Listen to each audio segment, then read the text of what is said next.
दोस्तों इस वीडियो में आप लोगों के टोटल 10 कमेंट को रिप्लाई करने वाला हूं। यहां पर आप लोगों को आज का पहला कमेंट नजर आ रहा होगा। आप में से किसी भाई का कहना है कि इस भाई को कतर गए हुए सिर्फ 2 महीना हुए हैं और ये भाई इमरजेंसी घर जाना चाहते हैं कंपनी को बिना बताए हुए। तो क्या ऐसा हो सकता है या ये कि नहीं?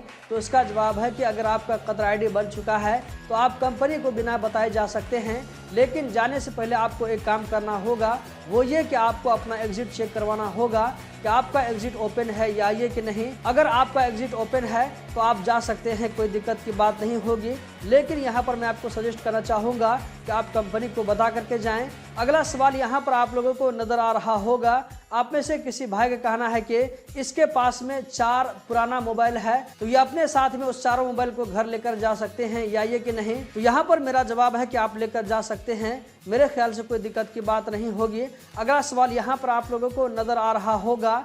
इस भाई का कहना है कि एक कंपनी से दूसरी कंपनी में ट्रांसफ़र होने के लिए कितना वक्त कतर में रुकना पड़ता है, यानी कि आप जिस कंपनी में काम कर रहे हैं उस कंपनी में आपको कितना दिन काम करना पड़ेगा, उसके बाद में आप दूसरी कंपनी में ट्रांसफ़र होने के लायक हो सकते हैं। तो इसका जवाब है कि कतरी लेबर लॉ के हिसाब से आपको पुरानी कंपनी में अपना एग्रीमेंट ख़त्म करना होगा। एग्रीमेंट के ख़त्म करने के बाद में आप दूसरी कंपनी में जा सकते हैं, उस वक्त आपके साथ में कोई प्रॉब्लम की बात नहीं होगी। लेकिन आप में से बहुत सारे लोग ऐसा करते हैं कि टाइम से पहले ही दूसरी कंपनी में चेंज का जो है प्रोसेस शुरू कर देते हैं और कभी कभी मसला हो जाता है, कुछ लोगों का चेंज भी हो जाता है। अगला कमेंट यहाँ पर आप लोगों को नज़र आ रहा होगा, आज़ाद वीज़ा में जाना ठीक रहेगा क्या? इसका जवाब है कि मैं आपको सजेस्ट नहीं करूंगा कि आप फिलहाल आज़ाद वीज़ा में जाएं या कि फ्री वीज़ा में जाएं। फ्री वीज़ा में कतर जाने पर आपके लिए काम को तलाश करना मुश्किल होगा। अगर आप पहली मरतबा कतर जा रहे हैं तो फिर मैं आपको सख्ती से मना करूंगा कि आप फ्री वीज़ा पर न जाएं। अगला सवाल यहाँ पर आप लोगों को नज़र आ रहा होगा। इस भाई का कहना है कि इसका कोई भाई एक कंपनी में काम कर रहा था, कंपनी ने पहले साल में आईडी लगाया, दूसरे साल में इसका इकामा नहीं बनाया। इसी बीच में क्या होता है कि पुलिस वाले इसके भाई को पकड़ कर लेकर चले जाते हैं और इसकी जो कंपनी वाले थे, इसकी कंपनी की तरफ से कोई उसके भाई को छुड़ाने के लिए नहीं जाता है। इसका भाई कतर से बाहर जा चुका है और कतर आईडी कैंसिल शो कर रहा है। तो ये मुझसे पूछना चाह रहे हैं कि दोबारा कतर आ सकते हैं या ये कि नहीं? तो यहाँ पर मैं कहना चाहूँगा कि 99% चांस है कि आपके भाई का कतर में वीज़ा नहीं निकलेगा, क्योंकि आपने यहाँ पर बताया है कि आपके भाई का कतर आईडी एक्सपायर हो चुका था। इसी बीच में पुलिस ने पकड़कर घर भेज दिया, तो जाने के टाइम में आपके भाई ने गरामा पे नहीं किया होगा, इसीलिए बहुत ज़्यादा चांस है कि आपके भाई का वीज़ा इशू नहीं होगा। अगला कमेंट यहाँ पर आप लोगों को नज़र आ रहा होगा। आप में से किसी भाई ने पूछना चाहा है कि कतर जाने के टाइम में वो कितना तंबाकू लेकर जा सकते हैं। तो यहाँ पर मैं कहना चाहूँगा कि थोड़ा बहुत जो कि आप अपने पर्सनल यूज़ के लिए लेकर जा सकते हैं, लेकिन अगर कतर एयरपोर्ट पर चेक इन हो जाती है तो वहाँ पर आपसे ले लिया जाएगा। इसके खिलाफ जो है कोई बड़ी कार्रवाई नहीं की जाती है, यानी कि इसके खिलाफ में कोई बड़ा एक्शन जैसे कि जेल या ये कि फाइन नहीं दिया जाता है, लेकिन ये चीज़ आपसे छीन लिया जाता है। अगर आप चेक इन में नहीं पकड़े जाएंगे तो ये सामान आप लेकर जा सकते हैं, लेकिन इन चीज़ों से बचकर रहें, खास करके ज़्यादा क्वांटिटी से। अगला कमेंट यहाँ पर आप लोगों को नज़र आ रहा होगा, ड्राइविंग लाइसेंस एक्सपायर होने के बाद में ड्राइविंग कर सकते हैं या ये कि नहीं?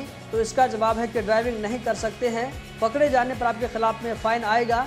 अगला कमेंट यहाँ पर आपको नज़र आ रहा होगा। आप में से किसी भाई ने पूछना चाहा है कि इसके ऊपर में वोडाफोन का बिल ज़्यादा आ गया है और ये भाई कस्टमर केयर से बात नहीं कर पा रहे हैं, तो यहाँ पर इसको क्या करना चाहिए? मैं इस भाई को मशवरा देना चाहूँगा कि कतर में आप लोगों को बहुत सारी जगहों पर वोडाफोन सेंटर मिल जाता है, जहाँ पर डायरेक्ट जाकर के आप बातचीत कर सकते हैं। अगर आप मोबाइल के जरिए कस्टमर केयर से बात नहीं कर सकते हैं तो डायरेक्ट किसी वोडाफोन सेंटर में जाकर के बात करें, उम्मीद है कि आपका जो है मसला सॉल्व हो जाएगा। अगला कमेंट यहाँ पर आप लोगों को नजर आ रहा होगा। इस भाई का कहना है कि इसका झगड़ा किसी के साथ में नहीं हुआ था। जब ये भाई वेकेशन में जाते हैं या ये कि कतर आईडी कैंसिल करके बाहर जाते हैं तो इसका कहना है कि कंपनी ने नो एंट्री लगा दिया। अब ये भाई मुझसे जानना चाहते हैं कि यहाँ पर हमें क्या करना चाहिए। तो मैं इस भाई को कहना चाहूँगा कि शायद अभी तक आपने कंफर्म नहीं किया है कि आपका ब्लॉक लगा है या ये कि नहीं। अगर आप कंफर्म करना चाहते हैं तो आप अपने किसी आदमी को CID में भेज करके मालूम करवा लें। इस वक्त क्या है कि बहुत सारे लोगों का वीज़ा नहीं निकलता है,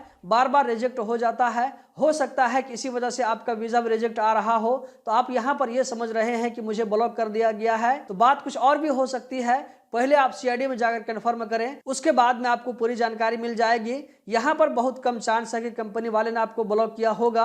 आज का लास्ट सवाल यहाँ पर आप लोगों को नजर आ रहा होगा। इस भाई का कहना है कि ये भाई कतर से वेकेशन में घर गए हुए थे और वक्त पर वापस कतर नहीं जा सके, कतर आईडी एक्सपायर हो गया, उसके बाद में इनका जो है QID कैंसिल दिखा रहा है। तो अब इस भाई को नया वीजा मिलेगा या ये कि नहीं, तो इसका जवाब है कि आपको नया वीजा मिल जाएगा, कोई दिक्कत की बात नहीं है।